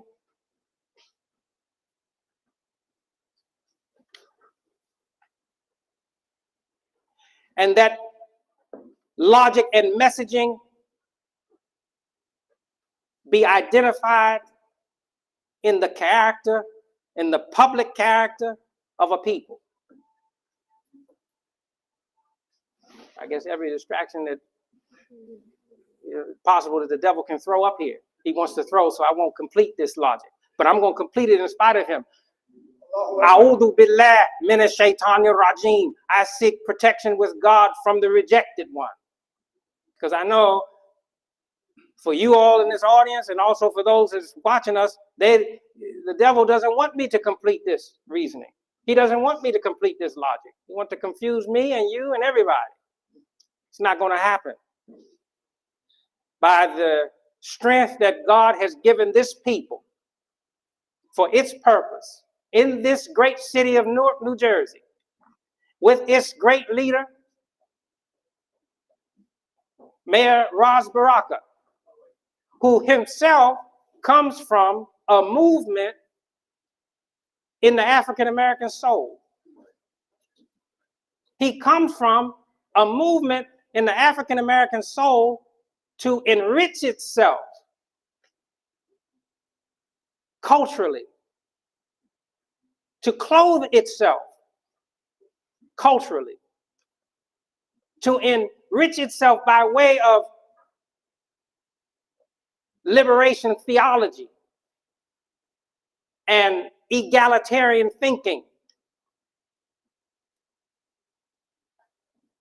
Mayor Ras Baraka comes from that influence, which is a partner and a brother akin to the movement of the Nation of Islam interest to encourage our people to express for themselves and to embrace for themselves the identity of freedom, justice, and equality.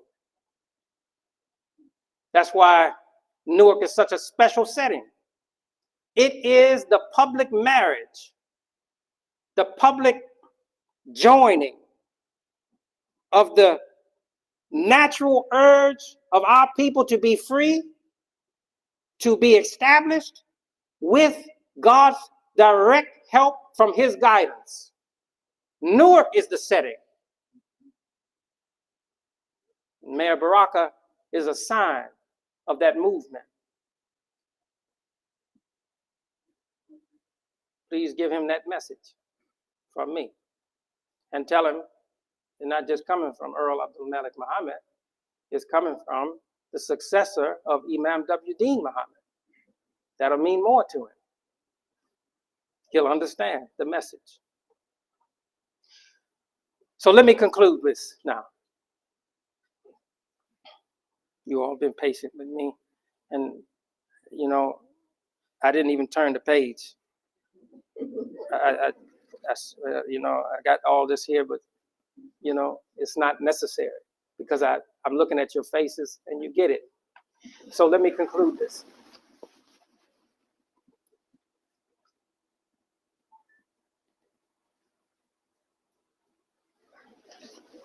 There was a lady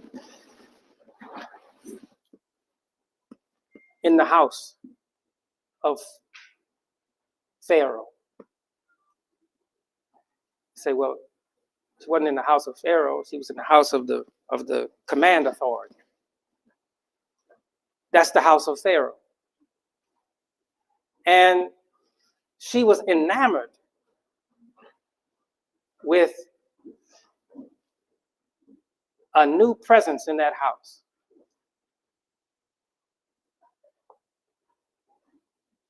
She just found this human being to be irresistible. And she made it known that she thought of this human being as being irresistible to her. So much so that it alarmed him, and he thought that prison would be a more suitable place for him because he might have responded to her in a way that he would lose his dignity. He didn't want to lose his dignity. His interest was his dignity. His interest was holding on to that which support the progress for his nature. This was his interest. But who's going to criticize someone who is attracted to advanced moral thinking? Who's going to criticize someone who falls in love with the possibility of the establishment of ethical thinking? Who's going to be hurt by that? Who's going to look at that as being wrong? So this lady, she represents all kinds of conflicts and contradictions. She's a reflection of her society. She take a position on this and it looks strange and weird and crazy. But she's in the ruler's house. And she has been socialized to accept responsibility in the ruler's house. But she wants to align herself with this special human sensitivity. She wants to embrace this special human sensitivity. And at the conclusion, he wants to embrace her too. And he has an answer for the ruler when the ruler is in trouble. When the whole society is confused, even the experts can't address the condition. And they go and reach for him. He's in prison, and they go and get him, and they get him out of prison. And he said, "Can you help us with this?" And he gives them the answer. And you know what his answer is? His answer is, "Permit me to influence that which you hold as most sacred. Permit me access to the storehouses. Permit me access to be responsible for the distribution of your most sacred properties. Because I know their value. I understand their value. And I can deliver them to the most needy of the society so that the society will not be breached in terms of its strength by not being able to address the needy, but the needy then will become powerful forces for its progress. All you have to do is invest in a different mind for them. But what precipitated this possibility? It was the lady's interest. It was her interest. So we endorse Ms. Harris. Peace be on you. Assalamu alaikum.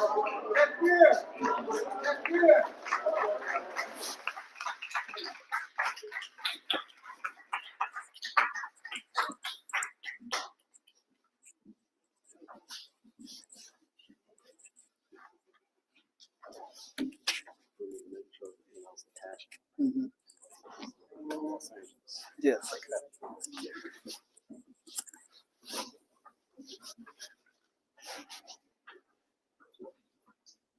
The brother said takbir.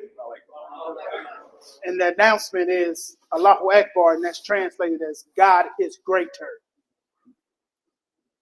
I'd like to ask you a serious question as we conclude with some announcements and some house duties.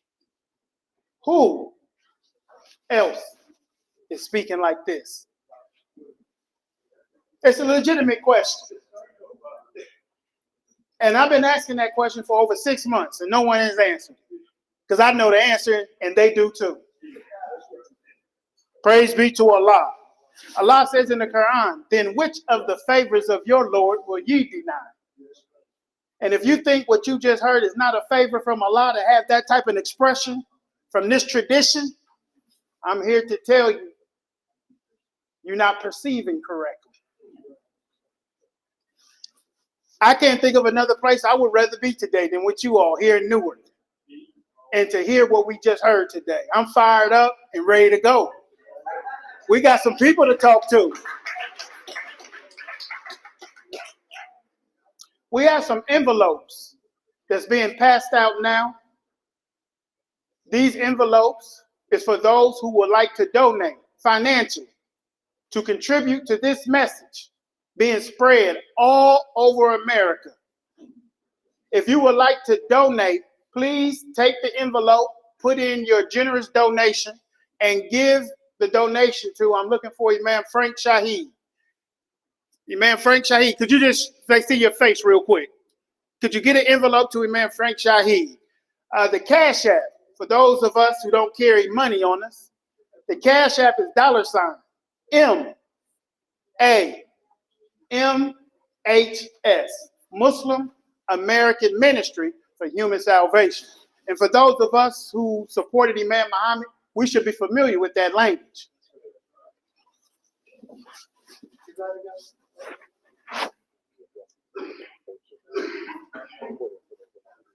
Okay.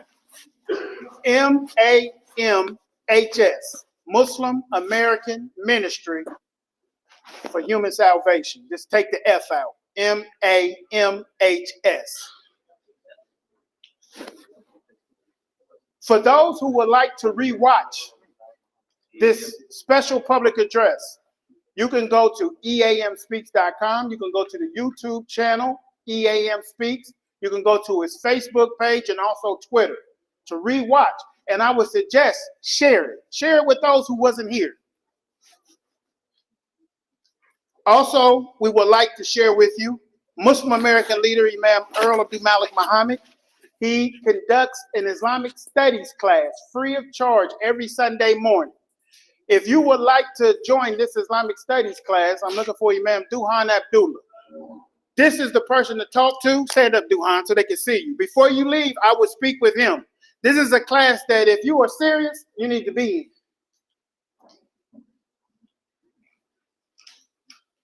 Also, you notice the majority of the brothers had on this lapel pin. This lapel pin from the Muslim American Ministry for Human Salvation. The Muslim American Ministry for Human Salvation is actively and materially involved in support of the determination of the dignity of the Palestinian people, as we are with all of the world's oppressed. To this end, MAMHS has designed a lapel pin that you can get here. This lapel pin that places the Muslim American flag as designed by our late leader, Imam W. Deen Mohammed, alongside the Palestinian flag. The pen is being offered exclusively to the Muslim American community and others through our distributor, Elamine Priority Distributors, and Imam Terenzo Elamine for the cost of $10. If you buy it here, it's $10, and all proceeds go to the Palestinian people. We have already made several donations. So this is something I don't leave home without. When I'm attired, nice attire, I gotta have my lapel pin. And I see Sister Khadija shaking her head, showing hers. Gotta have your lapel pin in recognition of the determination of the Palestinian people. And if you would like to get that after we conclude, you can go to the vendor's table. Also, every Thursday, you can go to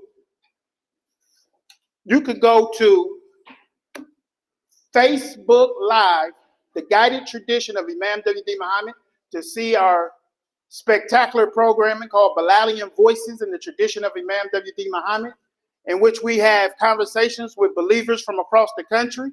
We have conversations and discussion with our Imam Earl Abdulmalik Mohammed, and you will want to see this program.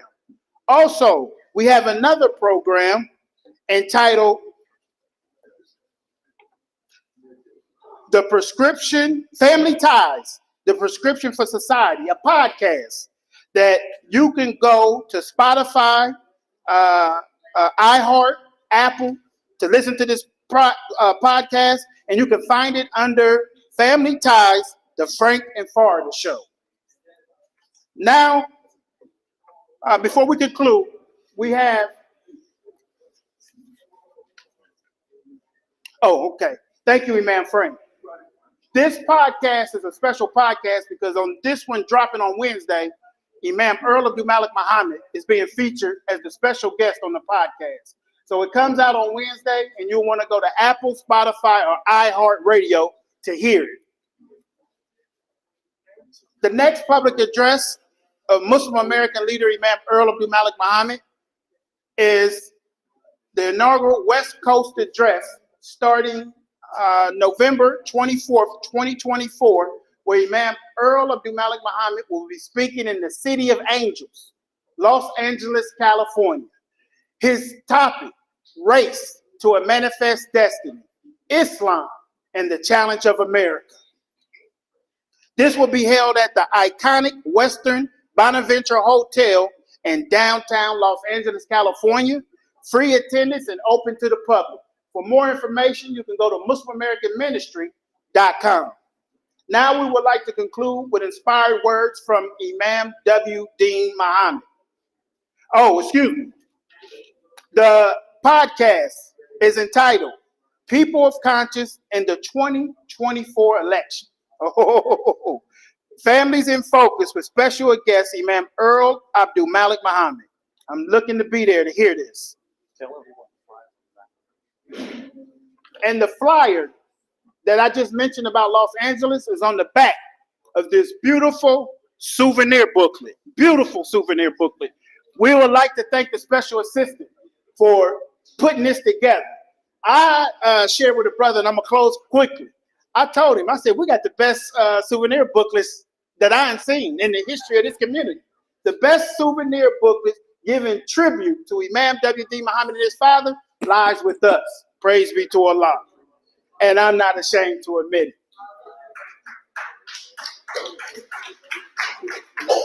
We conclude with the inspired words from our leader, Imam W. Deen Mohammed. O Allah, we cannot manage this life for ourselves, not without you. Please make our life what you would want it to be, what you prefer it to be. Do not allow us to act on our own. Help us to act only in obedience to you. We hear you. We obey you. We look to you for forgiveness, our Lord. And to you is our destination. Ameen. Peace be upon you. Assalamu alaikum. And make sure you visit the vendor's table.